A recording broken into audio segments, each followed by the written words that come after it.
Many people are getting into a lather over the government's proposed COVID Trace app, which was online from 6 o'clock this evening. These are the same people who have a Medicare card, interact with the ATO, may have received a Centrelink payment, and who mindlessly share their whole lives with strangers on Facebook, Twitter, Instagram, Google and Apple. So, give me a break. As Health Minister Greg Hunt explained this afternoon, the whole point of the thing is to help our society. It's to protect our nurses and our doctors, our families, our friends and ourselves, by providing early notification if we've been in contact with somebody who may have been diagnosed as positive with coronavirus. Now, if I'd come into contact with a carrier, I'd want to know, wouldn't you? And if we come down with the virus, wouldn't you want to warn the people you love and have others who may have been exposed to you for 15 minutes or more being told to? If we're serious about eradicating this scourge that has killed around 84 Australians, that has disrupted our lives, our incomes, our futures, our economy, why would any sound-minded person not want to download it? Now, we hear the bleeding hearts going on about Big Brother, including some federal politicians like Llew and Barnaby Joyce, who says he treasures the government knowing as little about me as possible. Well, I've got news for you, Barnaby. The whole country knows what you've been up to already.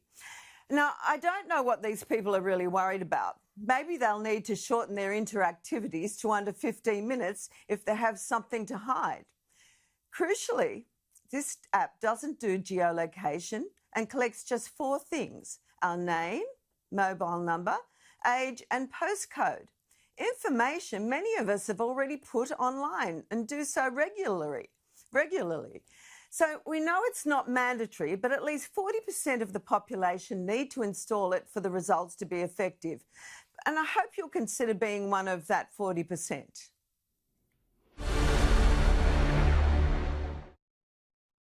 Well, Cory, there's been a whole big kerfuffle about this, that the government's doing overreach. What do you think about it? Well, Prue, I hate to break it to you, but I'm one of those that's in a lather about it. I'm not going to be the 40% downloading it because, quite frankly, I don't trust everything that I'm told when it comes to either technology or the misuse of our data. And this is not just in respect to COVID-19, but there's a whole range of other areas in which I've been very, very concerned, and quite rightly and justifiably so, because ultimately there has been some compromising about it. Now, the caveat in this is I think Greg Hunt is one of perhaps the most skilled ministers in this government. He takes on very, very difficult portfolios. He neutralises them from a Liberal Party perspective. And I think he's got great capacity, and I have a great deal of confidence in him. But unfortunately, I won't be getting this app. I don't think it's necessary. I'll let that to the rest of you who want to be early adopters in this space. And when some Russian hacker gets all your personal information and knows who you're talking to, well, don't blame me. Well, Cory, I don't know what you're likely to be getting up to, but Nicholas, all you need to do is keep your interactions to under 15 minutes. Yeah, Prue, Cory, you probably won't be surprised to know that I've been an early adopter of COVID Safe. I downloaded it this evening as soon as I knew I was able to, because at the end of the day, this app is all about saving lives. I mean, Cory, I love freedom just as much as you do, mate. And the beauty of this device is that if enough of us do the responsible thing and upload it onto our phones, and then we can get on top of this bloody disease, then guess what? We get our freedoms back. No more isolating at home. Oh, dear Lord. The kids can go back to school, we can return to our jobs, and Australians can enjoy those freedoms that we all cherish. I mean, I heard Nicholas, your arguments there, and you sounded like Top Boy back there in high school, making these lovely sounding arguments about liberty and privacy and freedom. But I can tell you, out here in the real world, we're trying to beat a disease. And the sooner we can beat that disease, the sooner we get all our freedoms back. Yeah, This is a person who's clearly drunk the Kool-Aid about all of this stuff.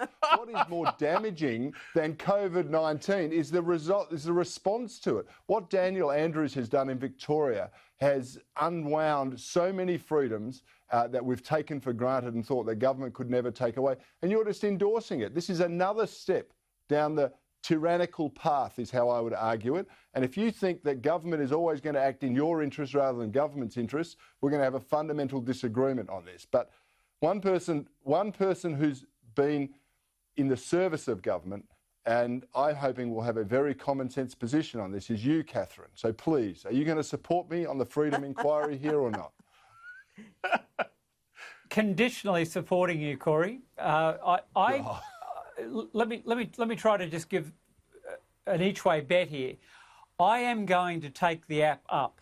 I think it does do what the Minister has claimed, and I've got some confidence in this particular government and its handling of the crisis.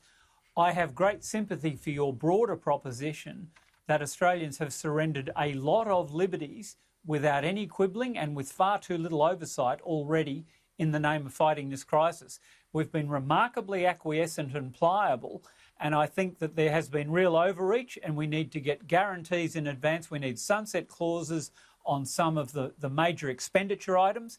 And it was very clear in the early weeks some of the excessive policing that was done, moving people on, sitting alone on park benches and so on, smacked of real totalitarianism, soft totalitarianism. Yeah. So I'm with you to that point, that this has become a cover for excessive intrusion. The app, though, I think, being quite realistic about this, the amount of data that we have all put out into the spectrum, as Prue correctly pointed out, we're very vulnerable to this already. And you can forget worrying about the Russian hackers. They already know enough from your Google profile to be of great concern, which is how they influenced the US election in 2016.